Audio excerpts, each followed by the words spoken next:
Alors, on peut y aller. Bonjour tout le monde. Je suis ravie de venir vous parler aujourd'hui d'un peu de nouveauté dans la prise en charge de l'antibiorésistance dans notre région et principalement dans, dans la prescription des antibiotiques, parce que vous allez voir que les missions principales de ce centre de gestion de l'antibiothérapie régionale, ce seront des missions d'amélioration de l'utilisation des antibiotiques. Alors, j'ai vu que l'auditoire était très varié, et donc j'ai pris le parti de vous faire un petit préambule que certains d'entre vous connaissent parfaitement, mais il faut resituer un petit peu l'intérêt de ces centres régionaux en antibiothérapie.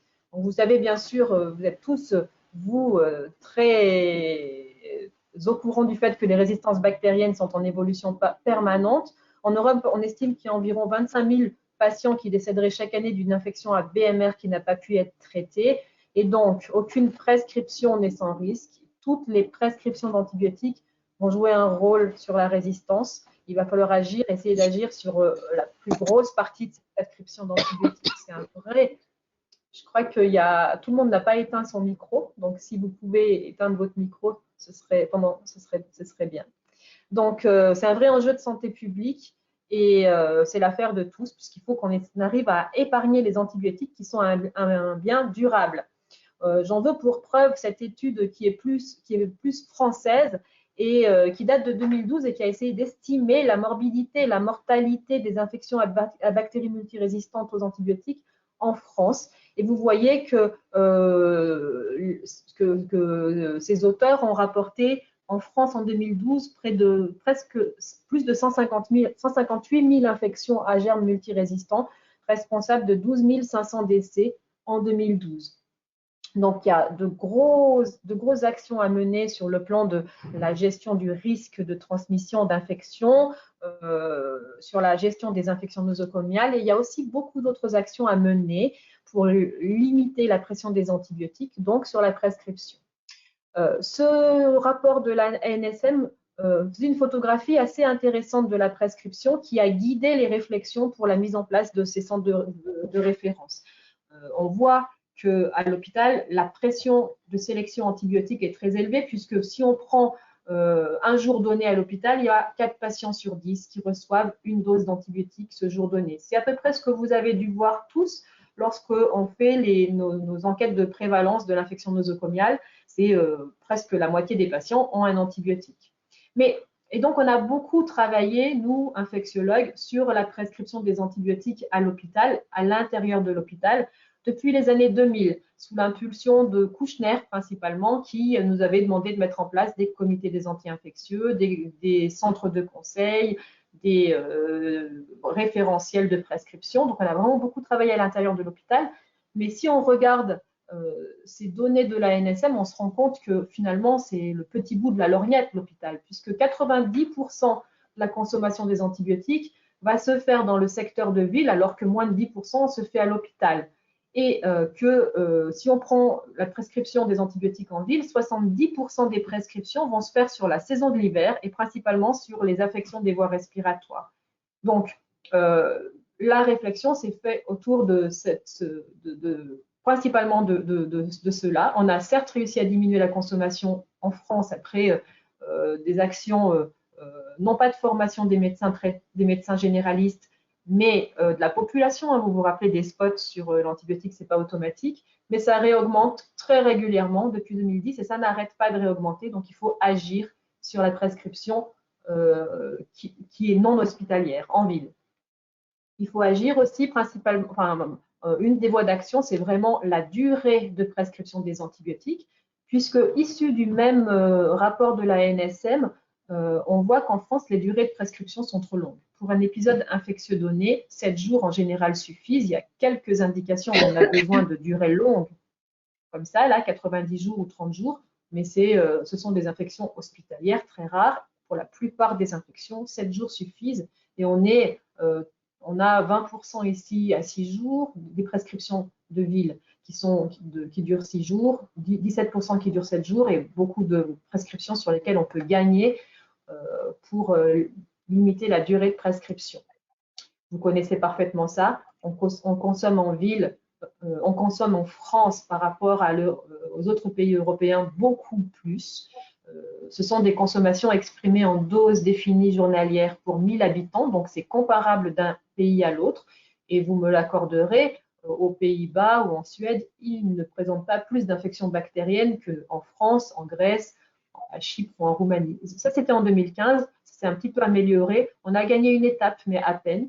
On prescrit donc beaucoup trop, principalement en ville, et des antibiotiques à spectre un peu trop large, et notamment des céphalosporines, des antibiotiques, des pénicillines complexées aux inhibiteurs et des fluoroquinolones.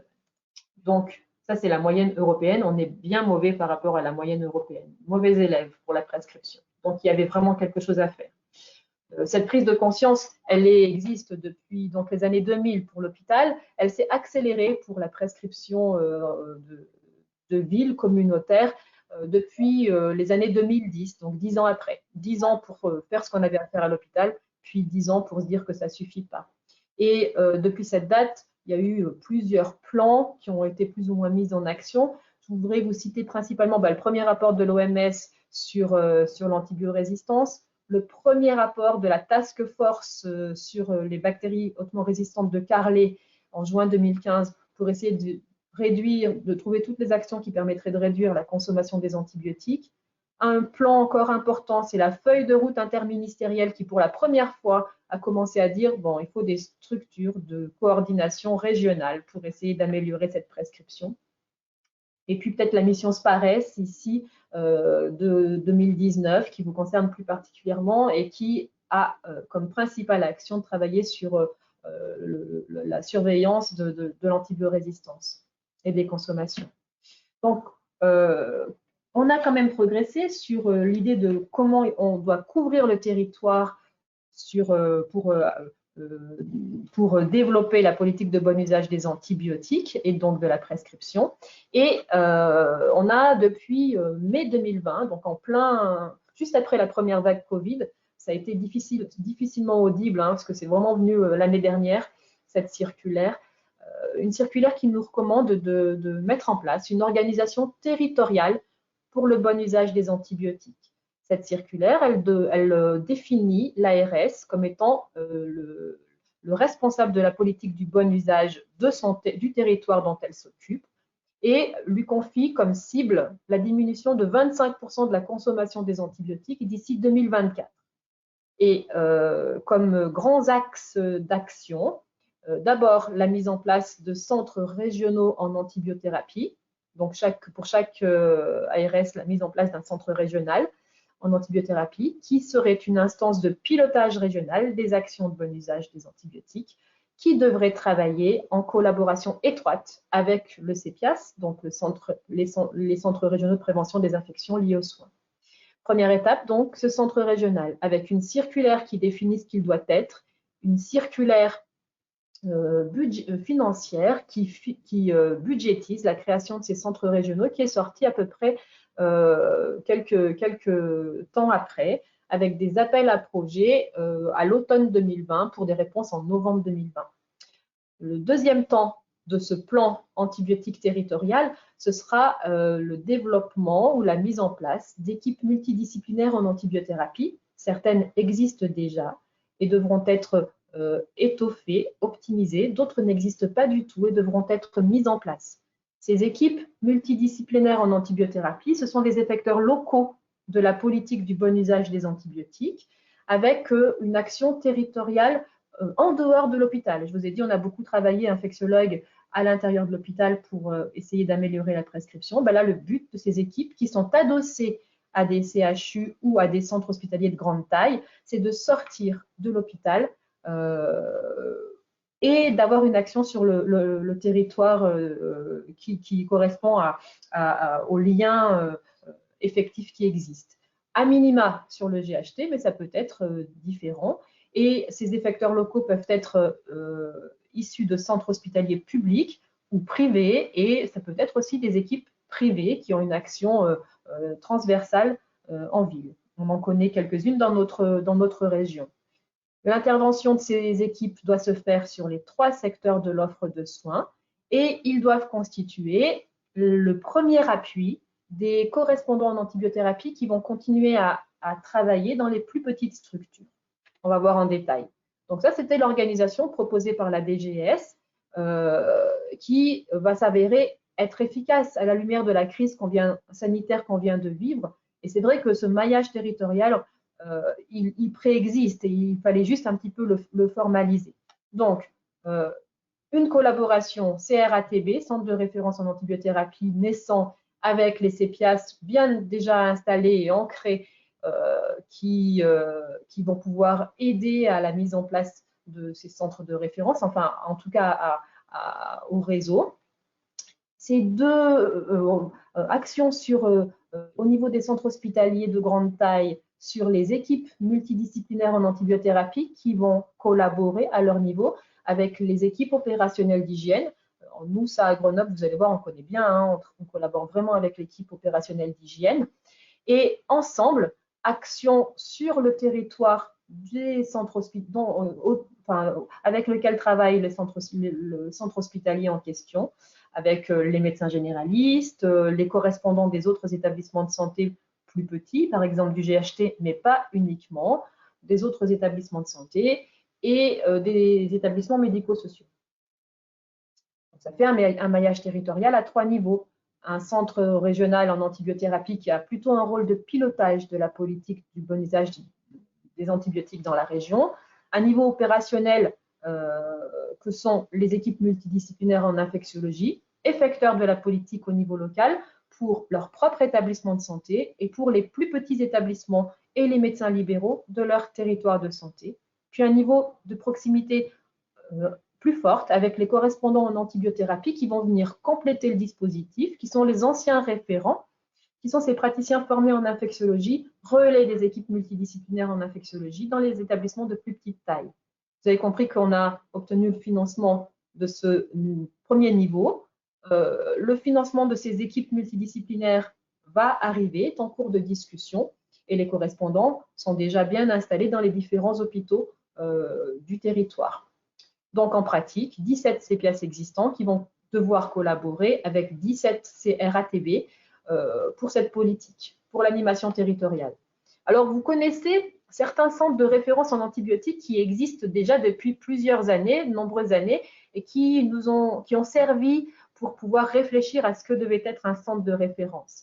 Il y a par exemple le plus vieux, c'est Antibio Est, qui est l'ex-Antibiolore, qui a été créé en 2003, qui associe un centre de conseil du territoire adossé à un CHU et un site internet, des formations qui sont données par le groupe de médecins et de soignants qui travaillent dans ce centre de référence.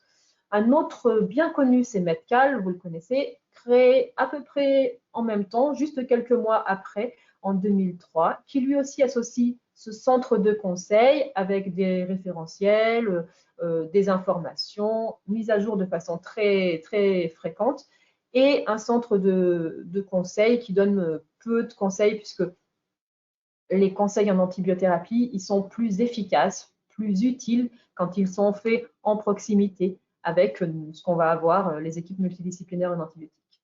Medcal s'est vu confier une mission sur la résistance antibiotique et sur la consommation des antibiotiques. J'ai mis ici 3 autres centres de référence qui existent depuis 2008, 2013, 2016, mais qui n'ont jamais évolué comme ont pu le faire ces 2 gros centres de référence.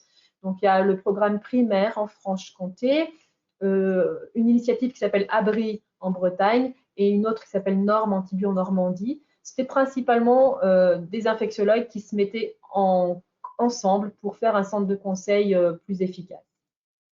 Alors, à Grenoble, eh bien, nous avons candidaté, notre équipe de Grenoble a candidaté à l'appel à projet de CRATB régional en novembre 2020. La candidature a été retenue a priori le 1er mars 2021.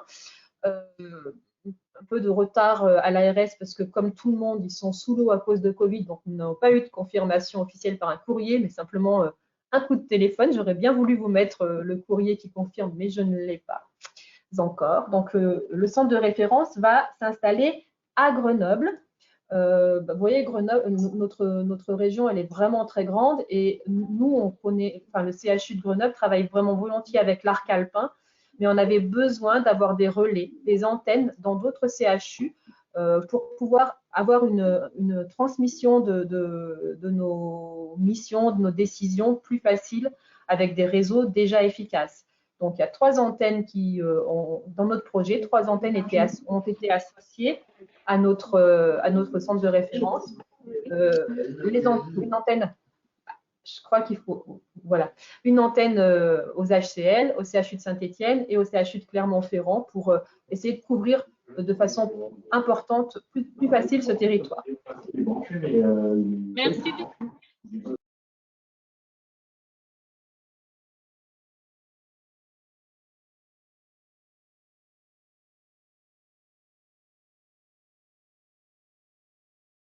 Donc, j'ai dû réactiver mon micro, je m'excuse, ce micro avait été coupé avec tout le monde.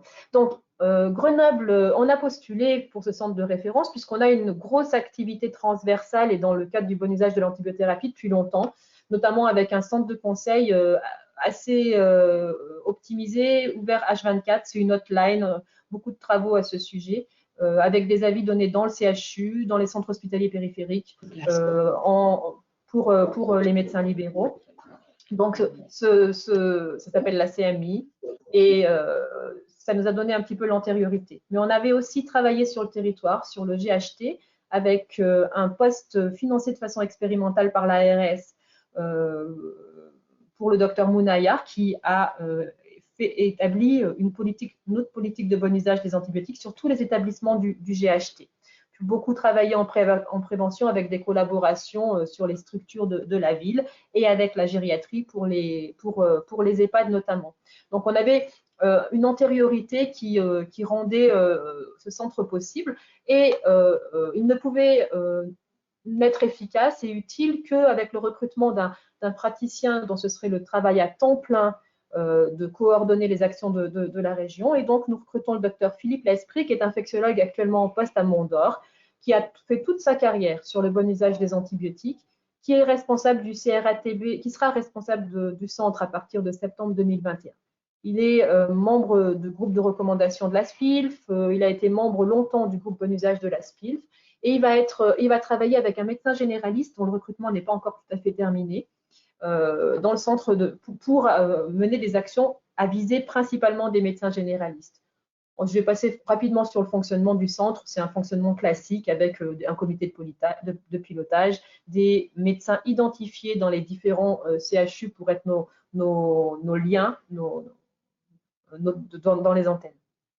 Le programme que nous nous sommes fixés, c'est d'abord d'identifier les acteurs présents sur le territoire, de voir exactement ce qui existe comme équipe multidisciplinaire en antibiothérapie, ce qui est fait, ce qui manque, dans le but d'homogénéiser vraiment les acteurs sur le territoire, d'avoir une vraie connaissance et d'homogénéiser ces acteurs parce qu'on sait, hein, il y a des endroits où, par exemple, le conseil d'antibiothérapie est facile, d'autres où c'est beaucoup moins facile.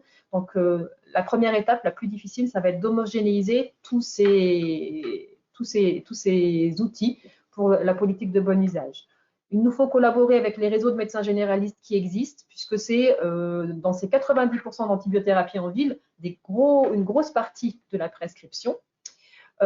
Nous voulons vraiment faire une promotion du juste usage des antibiotiques dans la région en nous appuyant sur ce qu'on connaît, ce qu'on a travaillé dans les différents groupes de réflexion d'infectiologues. Travailler sur une nouvelle méthode de communication et de sensibilisation à l'antibiothérapie. Vous n'êtes pas sans savoir, hein, ce n'est pas forcément les formations classiques qui ont le plus d'impact. Et nous, infectiologues, on a été assez tristes de voir que les publicités à la télé étaient bien plus efficaces que tout ce qu'on avait pu faire pendant 10 ans avant. Mais on en est conscient et on veut vraiment travailler sur ces nouveaux outils. Et peut-être pouvoir faire enfin de la recherche sur la prescription des antibiotiques en ambulatoire. Plusieurs axes prioritaires que nous avons définis en collaboration avec le CEPIAS, notre CEPIAS, puisque pour que ce soit efficace, il faut vraiment voir la prise en charge des infections et de la prescription en même temps. Donc, les grands axes qu'on s'est définis pour les années à venir, c'est vraiment la juste prescription des antibiotiques en travaillant sur 2 thèmes principalement. la durée courte de prescription. On a désormais des outils pour vraiment raccourcir la durée des antibiotiques. Et puis, travailler sur la prescription des antibiotiques critiques. Vous savez, en ville, amoxiclav, céphalosporine, fluoroquinolone, et à l'hôpital, on rajoute les PNM, les glycopeptides. 3 thèmes qu'on veut vraiment travailler avec le CEPIAS, c'est la promotion des tests rapides d'orientation diagnostique, les TROD. Un thème vraiment important pour diminuer la consommation des antibiotiques, c'est l'optimisation de la prise en charge des infections urinaires, du diagnostic au bon usage, couplé à des actions de prévention des infections urinaires que pourrait faire le CEPIAS. C'est là qu'on voit vraiment, pour commencer, la collaboration la plus importante qu'on pourrait avoir. Le deuxième endroit où, à notre avis, la collaboration est vraiment importante, c'est la vaccination. Parce que là, on le vit avec la Covid, on l'a vécu avec la grippe depuis des années. Si on met tous ensemble nos moyens pour essayer de convaincre, on sera plus fort. Et donc, en conclusion, simplement vous dire que donc on a maintenant les moyens pour organiser sur le plan territorial la prise en charge thérapeutique des infections, ce qui est complémentaire à la prise en charge de prévention qu'organise le CEPIAS. Le but étant d'améliorer la prescription de ville, des établissements de santé et des établissements médico-sociaux, d'homogénéiser l'accès aux conseils antibiotiques, de collaborer au mieux à tous les niveaux avec les structures d'hygiène. Vous avez compris qu'on a obtenu le financement pour l'étape de pilotage. Les financements vont arriver pour renforcer les équipes multidisciplinaires en antibiothérapie qui seront donc les premiers effecteurs de cette politique. Et j'ai eu Christine Godin, que vous connaissez peut-être, qui travaillait à l'ARS, qui était notre référent antibiotique pendant quelques années, qui est actuellement à la DGS, qui travaille avec Céline Pulsini, qui m'a confirmé à nouveau que ces financements étaient quasiment à la signature. Donc, c'est l'étape qui vient, la suite. Voilà ce que je voulais vous dire sur les nouveautés en organisation sur la gestion des antibiotiques sur le territoire.